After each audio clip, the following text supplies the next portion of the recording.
Sa ngalan ng Ama, Anak, at Espiritu Santo. Amen. Salmo 91, awit ng pagtitiwala sa Diyos. Siya ay nag-aangad ng pagkupkup ng kataas-taasan at nananatili sa kalingan niyong makapangyarihan. Makapagsasabi sa Kanyang, Panginoon, mahal ka at tahanan. Ikaw ang aking Diyos, ang Diyos na tangi kong pinagtiwalaan. Ikaw ay liligtas niya sa panganib sa umang nabitag. At kahit anumang mabigat na salot, di ka magdaranas. Lulukuban niya sa lilim ng kanyang malabay na pakpak. Sa kalingan niya ay natitiyak mo na ikaw ay ligtas. Ingatan niya ipagsanggalan pagkat siya ay tapat.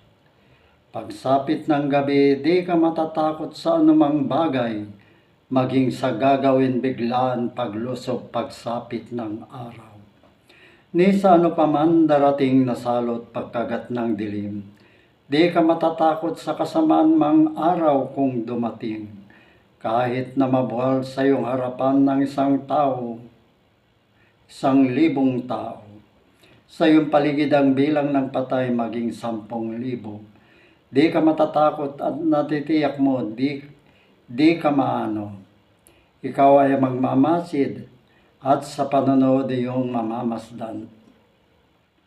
Iyong masasama ay nakikita mong pinaparusahan, sapagkat si Yahweh ay iyong ginawang tagapagsanggalan at ang pinili mo mag-iingat sa iyong kataas-taasan. Di mo abutin ikaw mapahamak at walang daratal, kahit anong uring mga paghihirap sa iyong tahanan. Susuguin niya ng maraming anghel, sila'y susubaybay.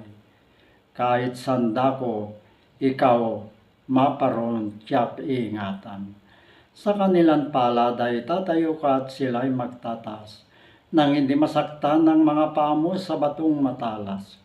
Kahit ang tapakan mo ay mga leon, ahas na bawagsik, di ka mano sa mga serpienteng iyong mababangis. Ang sabi ng Diyos, aking ililigtas ang tapat sa akin at iingatan ko ang sino mang taong ako'y kikilalanin. Pag sila'y tumawag, laging handa ako na sila'y papakinggan. Aking sasamaan kung may hilahil ay sasaklolohan. Aking ililigtas ang bawat isa ay pararangalan, sila'y bibigyan ko gagantimpalaan ng mahabang buhay, at nakakatiyak na ang tatamuhin nila'y kaligtasan. Sa ngalan ng Ama, Anak, at Espiritu Santo. Amen. Amen. Amen.